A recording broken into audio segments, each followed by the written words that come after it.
So let's get started with y'all introducing yourselves and maybe kick off a round of brief examples of when an employer invested in you in a way that you felt was memorable. Would you start, Ben? Sure, absolutely. My name is Ben Sampson. I'm the chief evangelist for WiseHive. What we do is we power corporate giving and employee engagement. And so everything from employee volunteering to donations to grant making, anything that's around kind of purpose and impact, we want to help and support that with services and products. A way that my employers in the past have invested in me is, honestly, with like a lot of social impact opportunities. I love seeing businesses that are purpose-driven and are aligning their work around some amazing causes and getting the opportunity to actually get to support nonprofits that align with the mission of the company is really special and something that I was really proud of to go and work at those businesses. And so excited to be here and join you all. Thank you, Ben. Sadie, and down the line. So my name is Sadie Bell, and I'm the Vice President of People Systems, Digital Experience, and Intelligence at HPE. That just means I do HR technology across the company, but it's really cool to say all of those things because they're pretty important to us at HPE. We are the edge to cloud company, and our focus is really to change the way people live and work in the most positive way through technology and the responsible use of artificial intelligence and digitalization. So very excited to be here today. And if I think about the way that companies I've worked for in the past, and I might as well talk about the present, that HPE really wowed me. I've been with the company for about a year and a half. Really was their interest in who I am and what I bring to the table. And from day one, I walked in and they said, what do you want to do? And I'm like, I'm a passionate teacher. I'm a technologist. I'm an innovator. I'm an HR person. I'm all of these things. And they said, okay, you can do anything, including your day job. And they allowed me to go and work with our small businesses to really work on how we can help improve and impact the use of technology in their business plans so that they can be effective and thrive and live now and in the future. And that really had a profound impact on HPE, seeing me for who I am and allowing me to do me at HPE. Hi, my name is Jenna Sneed. I'm the U.S. Growth Leader for Gallagher.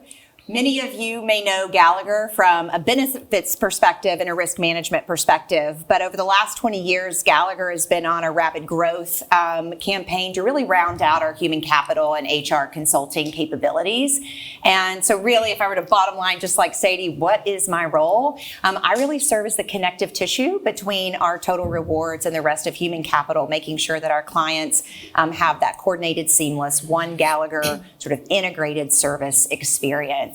When I think about a time where I've been invested, or actually if I look at the golden thread that's run through the experience of being invested in across my career, it's always seemed to come with these stretch projects. Not necessarily a role, that came later, but it's you have an interest, you have a passion, we have a need, and it's both getting the opportunity, but then also that little nudge out of the gate where it was a bit of a level set of, this is why we're putting you here, right? This is what we think you're strong in, and this is what we're purposely pushing you out of your comfort zone to grow in. So look for those opportunities, lean into this type of learning, because when we put you here, this is what this project is about for your growth. And so that's something that I try to think about too, in terms of bringing the next generation up and giving them those opportunities. Pleasure to be here with you all.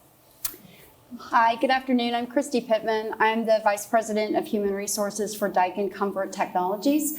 If you've ever driven out toward 290 to Waller, look to your right. We're that large factory out there.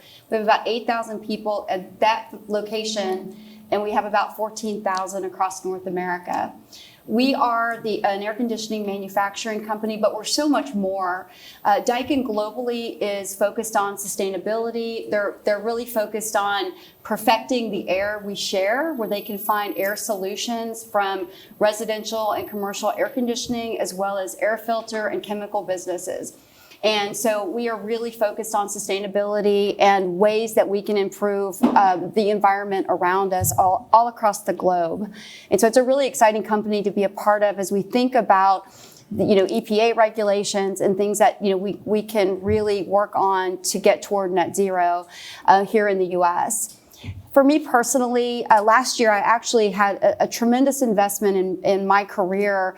Daikin is, as I mentioned, a global company from Japan, and they are really focused on people-centered management, but that also includes an understanding of where Daikin started and the things that they, tried and missed and really made them successful over the years.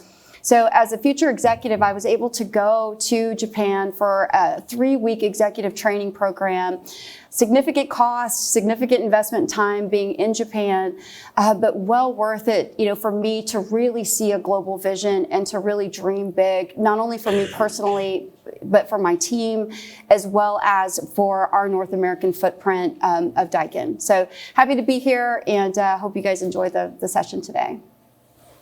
And last but not least, good afternoon, everyone. My name is Trisha Conley, and I'm the Executive Vice President of People and Culture at LyondellBasell.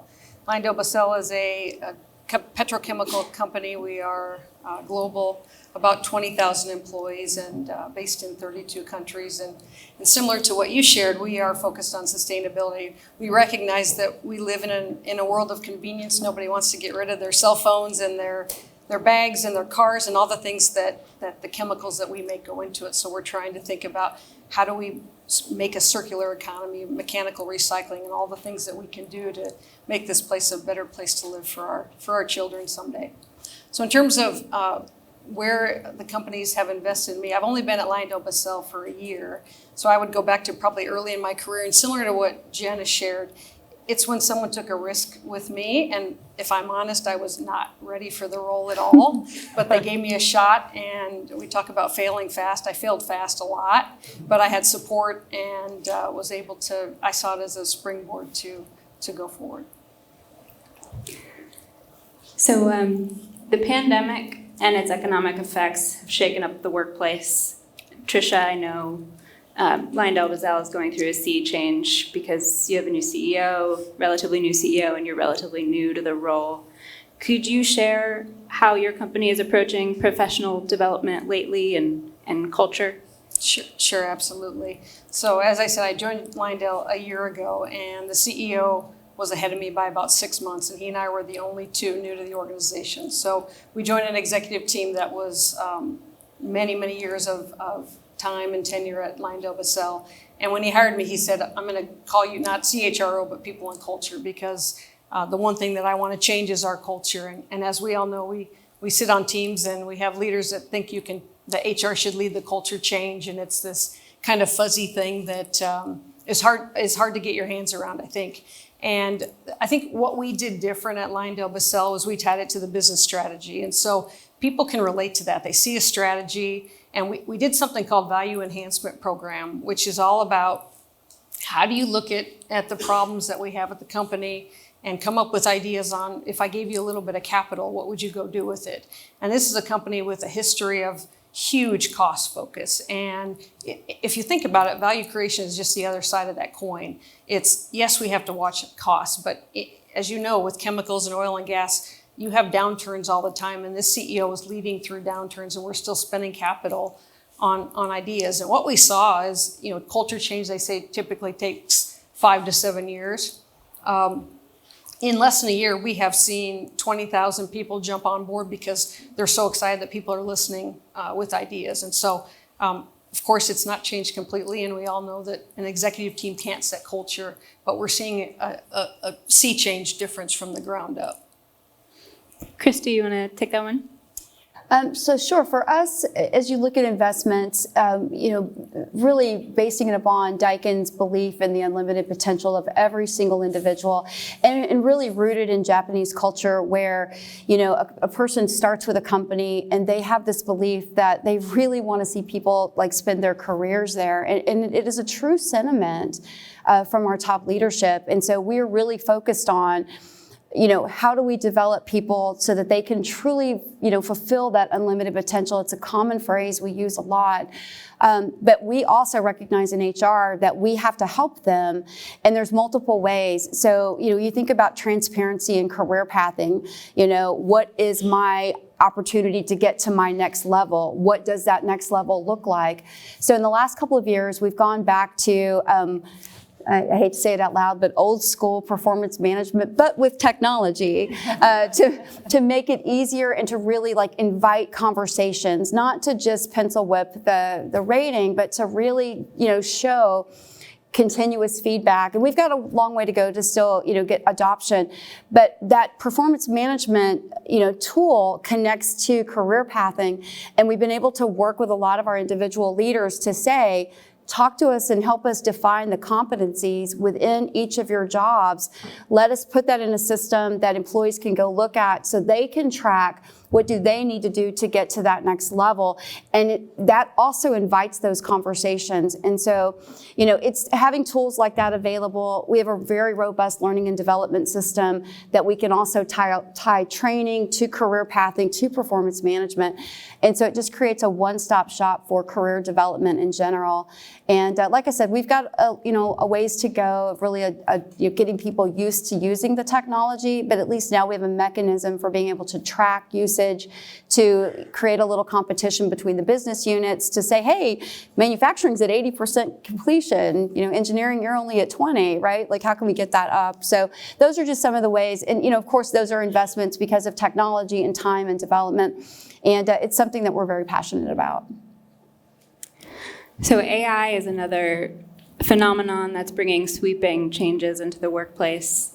Could you all give a sense of how your companies are integrating AI into the workplace and how you're folding employees into the process?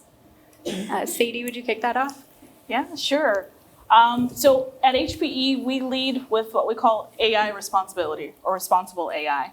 And it's really about making sure that you keep the human in the loop, that we're implementing artificial intelligence in our products and our services, but also internally in our business as well, with the highest ethical standards, making sure that we're not spoofing and there's all kinds of different bad actors happening within the artificial intelligence environment.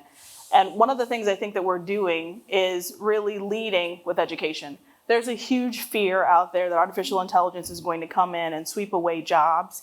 It's going to sweep away intelligence. It's going to change the atmosphere so much that there's not going to be space for me as an individual or as an individual contributor and the type of work that I've been able to do. And the very first part of that is just educating. What is artificial intelligence? And more specifically, what is Gen AI? What can it do? What can it not do? What should it be used for?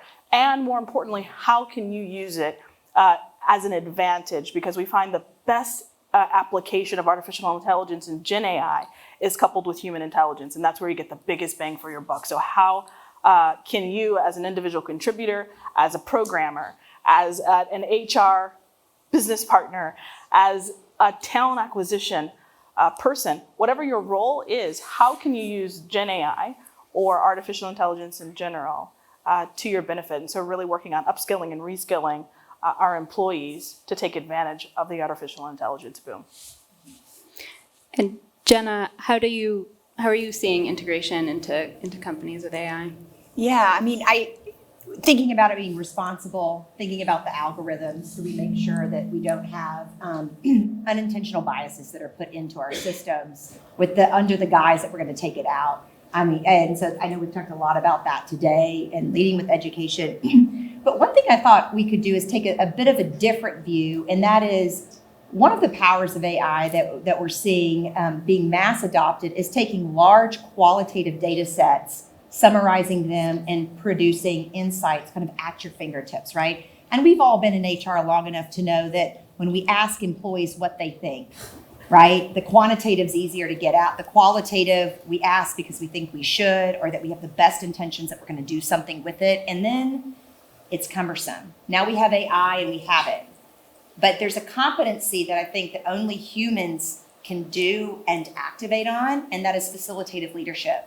So we have these insights that we have through AI. And then now employees know that we have asked, we've gathered, we have the tools that put it up, right, in a quote, easy to digest format. But now it puts the burden back on us as HR leaders and partners to our business and operational leaders to go affect change and give them the so what based on the information that we now have that's easier to obtain and digest. So with that, I would just say, a run-along competency that we're really doubling down on is facilitative leadership. How do we activate on a plan? And then also using that influence and that return on collaboration to really drive the change that AI can help us pull insights out of quicker, but then be able to rapidly respond. Ben, do you want to take a shot at that one? Yeah, obviously, we look at everything through a social impact lens. And I think what's been exciting about AI is using it as an enabling technology to get more engagement in companies. So if we look at like volunteering in companies, for example, only 17% of employees volunteer at companies. And so if we have a volunteer time off program, it's really hard to get people to actually participate because it takes a lot of time to find opportunities to give back and volunteer in our already busy schedules. Time is our most valuable asset, and it seems to just become an increasingly more valuable asset. And so AI, for example, is like really cool. So Sadie, for example, I noticed that you're in Seattle working. There's a volunteer opportunity that's about a quarter mile away. And I noticed you have a schedule block right now that's free, and you could actually go and participate. Like the AI is able to do that, which is pretty amazing to just service those opportunities. And we look at something like skills-based volunteering where you're sharing your skills. Yeah. Sadie, I noticed that you're like an incredible engineer. We have a nonprofit partner that's actually looking for someone with your skill sets to help us with this program. And so I think it's going to be really amazing to increase those engagement numbers, going from 17% of employees participating to a much higher number. So I think it's really exciting, and I can't wait to see like the impact that could be made with that. I love it, Ben. Thank Glad you. you know me.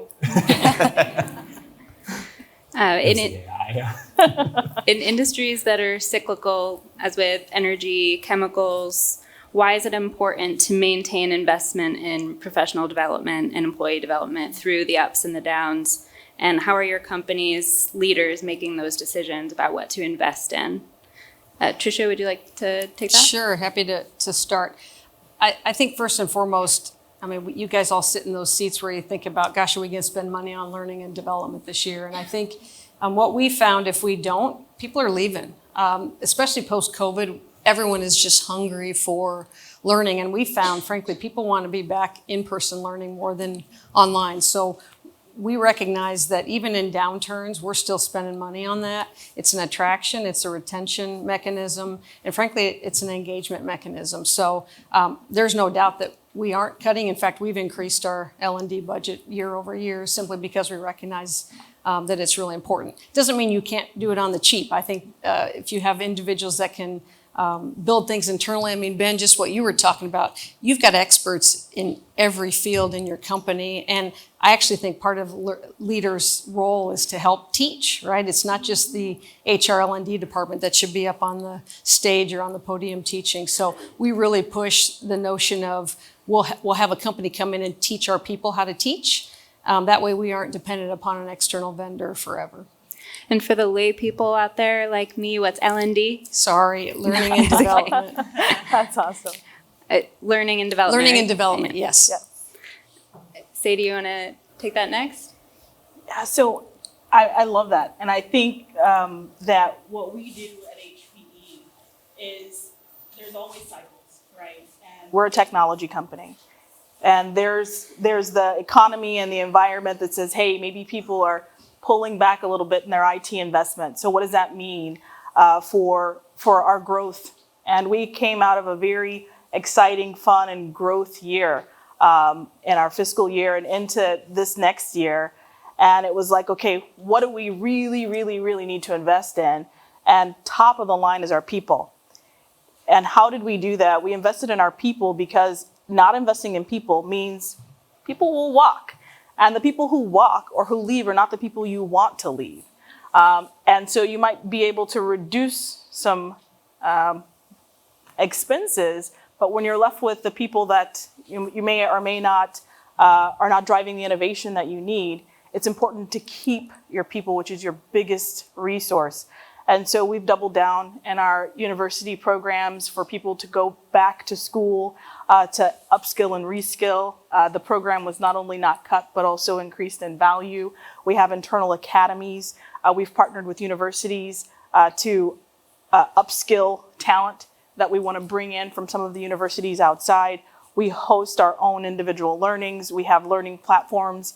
We leverage artificial intelligence to build some of those learnings and trainings because people really do want to become better. We also use our benefits as a customized opportunity for people to get the value that they need. All people who are parents, birthing parent or not, adoptive parent, 6 months paid leave for having a child. Yeah, I hear some folks who want to pick up an application online, so that's pretty cool.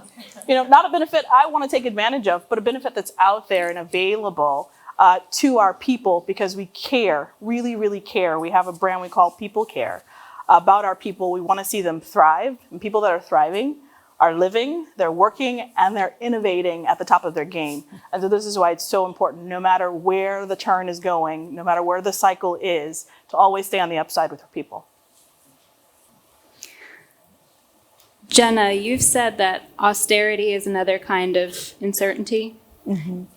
In tight times, how can companies reassure workers that they have a stable strategic vision for the company and its workforce?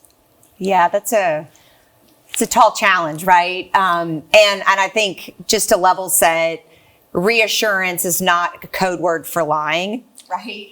Right. It's demystifying what we actually know is and can be reasonably true. And I had a mentor tell me once that, think about this, put yourself in your people's shoes. You have more access to information. You have a sense of where we're going. That gives you a sense of confidence. But if you were to put yourself in their shoes, is there any version of their experience that would make them feel like they're out in a boat and the night's getting dark and the waves are getting high? And if there's any version of that, your sole job is to give them a lighthouse. And not just that a lighthouse exists, but a lighthouse with some orientation. What is the lighthouse? Describe it. Not we're going to get better, because better is never ending, right? A defined lighthouse that when we reach this point in time, we will know we have arrived on solid ground. And then how far are we from that and what's going to guide our way to getting there? And sometimes the time horizon is short. In COVID, it felt like a lot of strategic planning, action planning, visions of the future went from years out to 90 days, right? Or even day by day. But then as the pandemic wore off, we started seeing that lighthouse time horizon go out further and further. But whatever the situation is, right, I think that as leaders, particularly those that have front row access to information, it is an imperative that we transform that into really grounding on some knowns. And I really like that lighthouse metaphor because it gives clear anchor points to what makes a complete message. And then also you can adjust the journey, right? Boat gets further back, headwinds, etc. It's a nice way that people can kind of anchor to, even as the plan needs to adjust. It doesn't have to be fixed, but you still have those anchor points to kind of tell yourself, oh, as a leader, I've made a complete message. I've been thoughtful to the team and let them know that austerity is not endless uncertainty, that we have some fixed anchor points. And I think that starts to help people feel like they've got some solid ground underneath them. Kristi, what's your vision for austerity? So for us, Daikin Global is very good at communication. In the 90s, after a change in our top leadership, they started putting together what we call our Fusion 5 plans. These are 5-year plans that really incorporate the global business, and these plans are very detailed, but there's a lot of input from the local leadership that gets, added to the Fusion plan, not just financial, but we start the conversations with what problem in the world will exist in 5 years from now that we want to try to fix, or we want to be a part of. And, they're sincere about, we have these deep discussions about food shortages and water supply and, bad air and, things of that nature. And that weaves back into these Fusion plans. And what's really cool about it is that becomes the basis for all of the discussions for the next 5 years. And there's some tweaking about halfway. We have the latter half plan, the first half plan. But in addition to that, every year Daikin puts out their global policy. It's their annual group policy. And then from that, each local CEO puts out their policy aligned to that policy. And then it's 5 or 6 initiatives that the company will work on by kind of business unit. And then we as business unit leaders, like HR's got a piece of that over the last couple of years. So I take it, I create our action plans. I talk to my leadership team and they can continue to push down. But it all stems from that fusion plan. And so that way, globally, we as a company are aligned.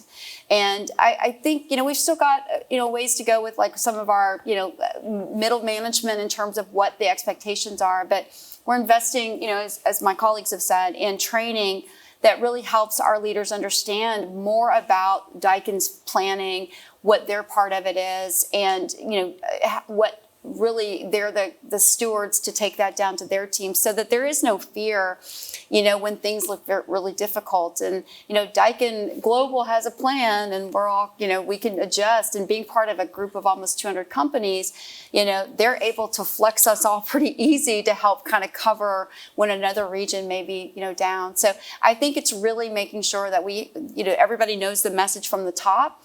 And it also kind of creates that cadence of expectation. Oh, hey, it's time for the group policy. What's Mr. Okama have to say now? And, and getting excited about it and printing it in every capacity that we have from a communication perspective. Workers increasingly want companies to invest in social issues and causes that matter to them.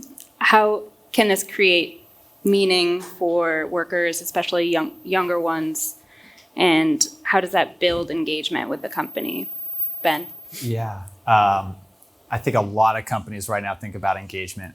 We have just over 1,100 clients, and I think anytime we get on the phone with them, there's a long conversation about engagement and how social impact can be used. And why do we want engaged employees at the end of the day? Because they're more productive. They stay longer with the company. And so it's worth it for us to think about that challenge. And there's a lot of different things we can do around engagement. Social impact is just one of the many. And I think social impact, it's important to note that not everybody cares about it, but there is a certain subset and demographic of employees that do deeply care about it. And they make a very conscious decision to work for a company and to stay at a company because of those practices and policies.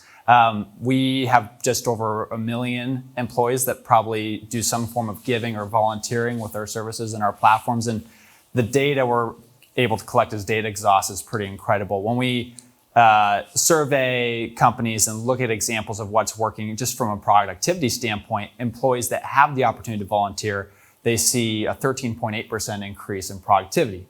And I think when we also look at just numbers around turnover and stuff like that, we see phenomenal results over a 4-year period and reduction in turnover as well, which is huge cost savings, as many of you know, in regards to recruitment and training of staff. And so I think as we look at millennials and as we look at Gen Z quickly becoming one of the largest workforces in the US right now, they deeply care about having those opportunities and how it aligns to a brand. And I think where a lot of companies wind up misstepping is they think it's, oh, maybe we just offer some volunteer time off, or maybe we do like one volunteer event.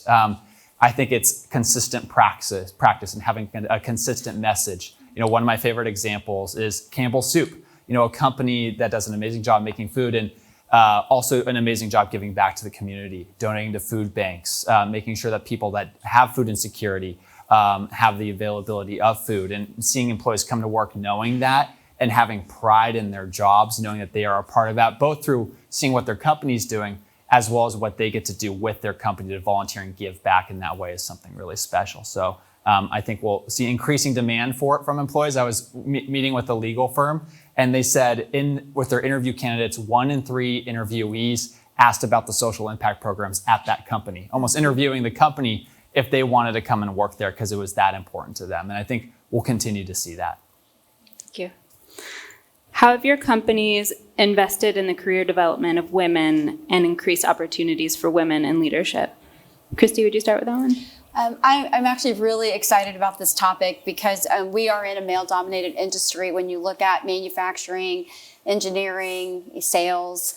And, we've really talked a lot about women in leadership over the last couple of years. In Japan, actually, there is a government mandate to have a certain percentage of women in leadership roles by a certain date. So we've had a lot of collaboration with our Japanese partners about what we're doing, things that they're doing. And so last October, we actually we built the first had the first what we call Connect Daikin Women in Leadership.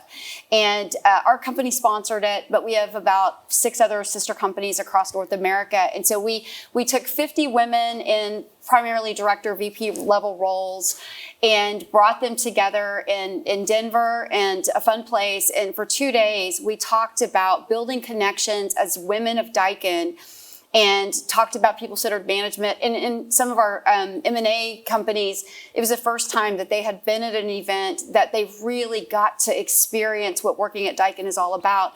And through that event, they were able to make connections that we are still hearing about the fruitfulness of. And we're having our second event in a couple of weeks in Atlanta. And we're, again, 50 women across the organization coming together. And the buzz that we got from it, the women were so excited. And what the reason we called it Connect is we really wanted to empower women about building relationships across the company, and that it's through those relationships they can rise. And so it was just a wonderful event, and it is the ticket to be on from a development perspective, because we have a lot of fun, and we really just celebrate the great women that we have. And then as a side benefit from that, the Women in HVAC conference was going to be held like a month or 2 after that, and one of our folks is on the board, and she was able to recruit like 10 more folks to go be a part of that event.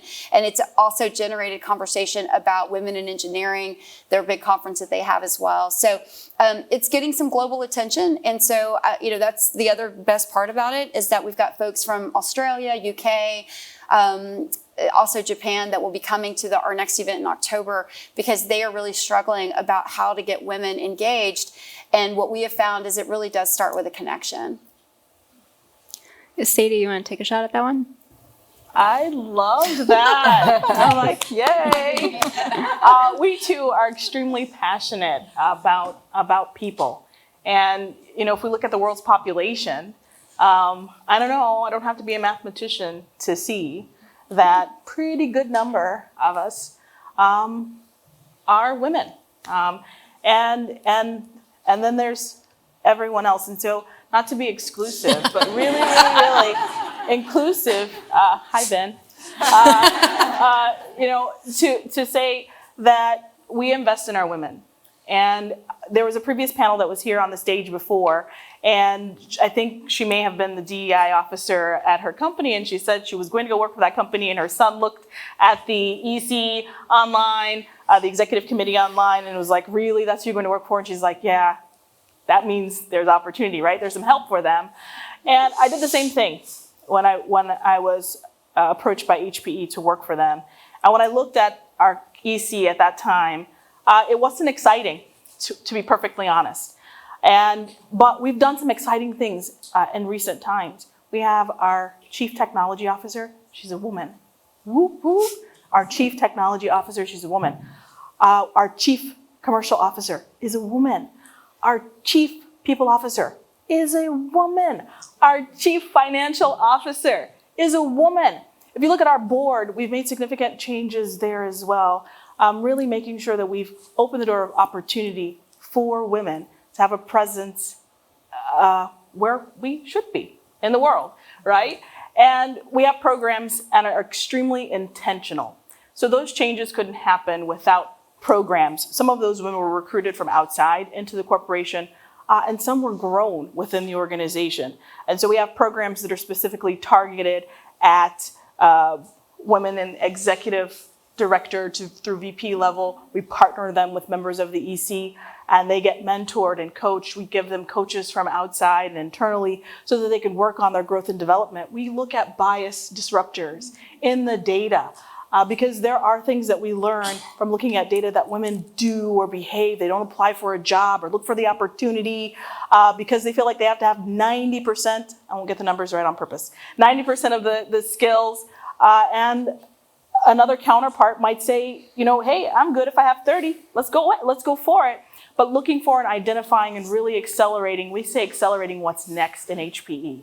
And those programs are for the director level and above, but we have targeted programs across the gamut, really looking for how we improve diversity, equity, inclusion, and a presence externally as well at our targeted symposiums and our large global scale. We do women in tech, and we focus on young ladies at the very early age, especially when you lose folks in the STEM, science, technology, mathematics, engineering area is when they're in high school, middle school. And so we really focus on programs partnering with the next generation that's going to come in, really trying to elevate and encourage them to get excited about technology, to stay excited about mathematics and the impact they're going to have in the world.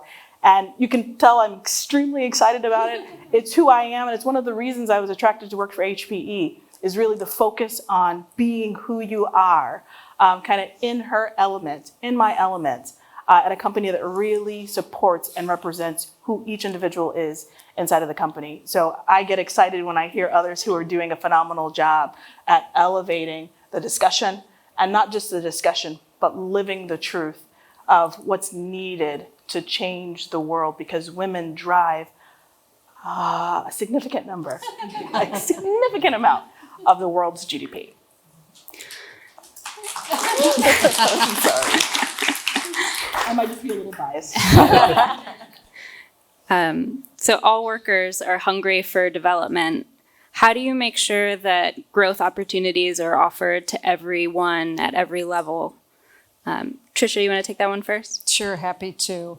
So I think first and foremost, we talk about development for all, because I do think we do have exclusive programs, but for the most part, every program is available for everyone, because we meet people where they're at. So the more you want to learn, we've got opportunities. But in terms of, I do want to talk about one program, and it's a little bit in the last question, because I think it's a bit unique. I worked for 20 years at BP before leaving there, and I led a program there with an external vendor, and it was all around women in leadership and also ethnic minorities. And so we would go into Asia or Europe and find our BIPOC community and bring them into a program that accelerated their development. And then we actually tracked them to see over 10 years, did they get promoted? Did they stay with the company? And so it's the one program that I brought with me along to Lyondell, and we actually kick it off next month.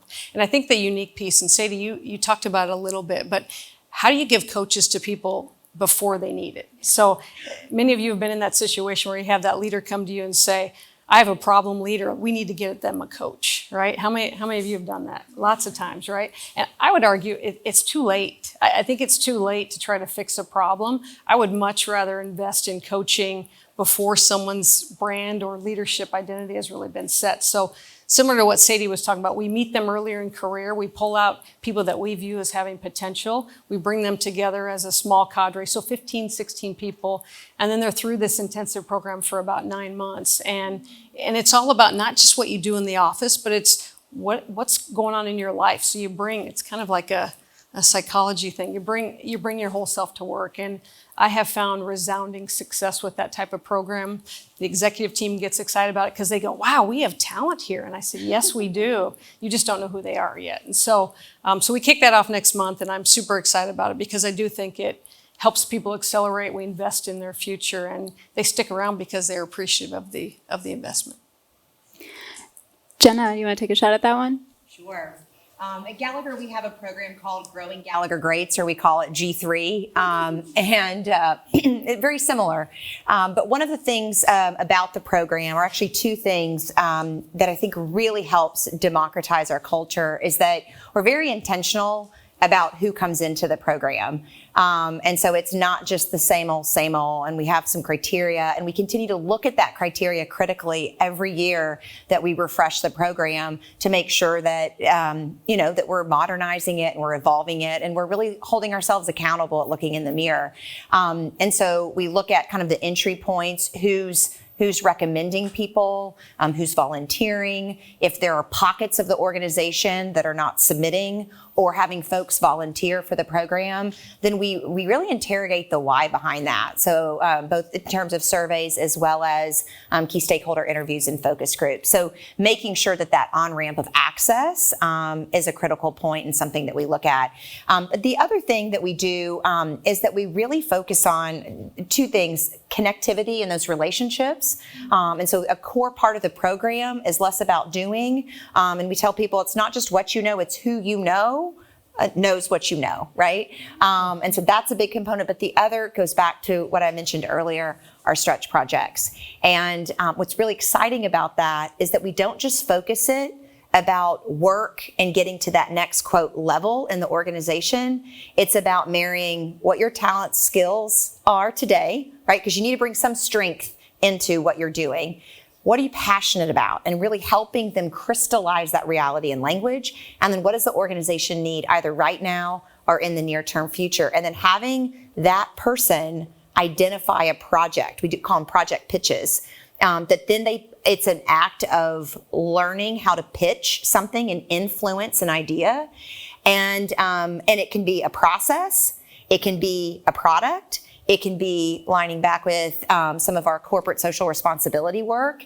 So it could be in really helping community relations and the social impact that we make. But regardless of where the project is, we walk them through that so that they both learn as they go, and then they have the confidence on the other side to say, I made an impact, I know how to talk about it, right? And then we tell them, now pass it forward. If you have someone that's disengaged or needs some help leaning back in, help them find a project that then gives them those relationships and connectivity, leverages existing skill sets, and then grows into new one, and then ultimately creates some value in whatever their context is. And so that's the G3, but it's a ripple effect. So it's not just the people who are in the program, but we say that's what we water, but we expect for that to be a virtuous continual cycle. I'll kick this last one to Ben. The number of days people are expected to spend in the office versus out of the office has been a big debate since the start of the pandemic. Are you sensing any evolution in the way managers are thinking about this? Is this possibly an investment in employee well-being, or do you think we'll make our way back to 2019? Well, that's a fun one. Do we get the popcorn questions? Or Sure. As I think about, and I look at a lot of the businesses that we work with, most of them are very large companies. There's two things that we should be thinking about prioritizing, and that's how do we attract the best talent and retain the best talent. And people value a lot of flexibility, and they value their time. And so we're seeing companies that are being very thoughtful and trying to invest in employees in that way. And one thing I'll share is that I think there's a narrative out there that is most employees want remote work. And I have to say, I think there's a number of employees that want to be back in the office, and they find a ton of value in that and a massive amount of growth. If we look at a lot of the companies that we work with, I think the consistent theme continues to be hybrid. And we see that, every industry is a bit different in what they prioritize and what works for them, but it seems really consistent across industries that hybrid works. Lockheed Martin, defense contractor, hybrid. Tech companies, hybrid. CPG brands like Campbell's, hybrid. Hybrid seems to be working really, really well. I think you'll see a lot of companies that are valuing employees' time and flexibility. I think you will not see those companies go back to a full-time in-office setup, because the employees are very much voicing strongly that they value that time, they value that flexibility, they appreciate being home with their families, and it's making a huge difference. And when we talk to employees in regards to what they're looking for in future employers, they are looking for that. They're actively searching for hybrid setups where they have that flexibility. So I think we'll see a lot more hybrid to come, and we'll see that stay for a very long time. All right. I think we are just about out of time. So thank you to our panelists.